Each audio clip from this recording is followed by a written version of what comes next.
ఈ ప్రభుత్వం రైతులని నిండా ముంచుతా ఉంది.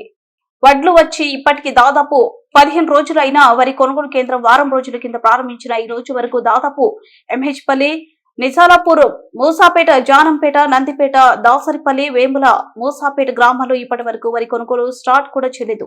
దాదాపు దళార్లు 100 నుంచి 150 లారీలు ఖరీదు చేస్తే ఈ ప్రభుత్వం ఇప్పటి వరకు 10 లారీలు కూడా ఖరీదు చేయకపోవడం శోచనీయం. రైతులను నిండా ముంచుతూ రైతు వ్యతిరేక ప్రభుత్వం ప్రవర్తిస్తుంది.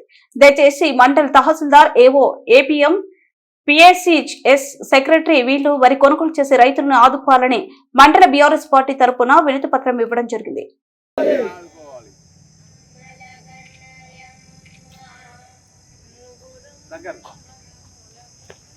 ప్రజల పట్ల కానీ రైతుల పట్ల కానీ ఎంత చిత్తశుద్ధితో ఉందో దీన్ని బట్టి మనకు అర్థమవుతుంది. ఇప్పటికైనా మీరు రైతు దేశానికి అన్నం పెట్టేటువంటి వాడు రైతు. అటువంటి రైతు గోస మంచిది కాదు. రైతును పొమ్మన లేక పొగబెడుతున్నారు, వాళ్ళకి కష్టం చేస్తున్నారు, వాళ్ళు ఇబ్బంది పెడుతున్నారు. ఎక్కడి నుంచి యూరియా నుంచి పొలం దగ్గరికి ఆటో వాడు తీసుకొచ్చి యూరియా సంచులు వేస్తుండే, దానికి చెప్పులు లైన్లో పెట్టిస్తారు. ఇవన్నీ తగదన్నట్టు ఈరోజు ఆఖరికి వరి కొనుగోలు కూడా ప్రారంభించడం లేదు. దయచేసి ఇప్పటికైనా అధికారులు రైతుల్ని నష్టం చేయకండి, వాళ్ళ గోసం మంచిది కాదు. ఇప్పటికైనా అర్థం చేసుకోండి. ఏం జరుగుతుందో ఒకసారి ఒక సమన్వయ మీటింగ్ పెట్టుకొని వెంటనే ఉన్న వరకన్నా ఇప్పటికి సగం అయిపోయినాయి, ఉన్న వాటికన్నా ఎంబడే కొనుగోలు ప్రారంభం చేసి రైతులను ఆదుకోవాలి, వాళ్ళకు గిట్టుబాటు ధర ఇవ్వాలి, వాళ్ళకు వెంటనే బోనస్ కూడా ఇవ్వాలని చెప్పి.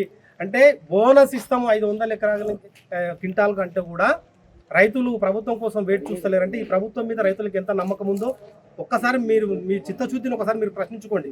అరే మనం 500 బోనస్ ఇస్తామంటే కూడా దళారులను ఎందుకు ఆశ్రయిస్తున్నారు రైతులు అనేది ప్రభుత్వం ఆలోచన చేసుకోవాలి అనేటువంటి విషయాన్ని మేము తెలియజేసుకుంటూ దయచేసి వెంటనే అన్ని గ్రామాలు ఏదైతే ప్రారంభించారో అవి కాకుండా మిగిలిన ప్రారంభం కానివి వెంటనే ప్రారంభించాలని మేము ప్రభుత్వాన్ని రిక్వెస్ట్ చేస్తున్నాం.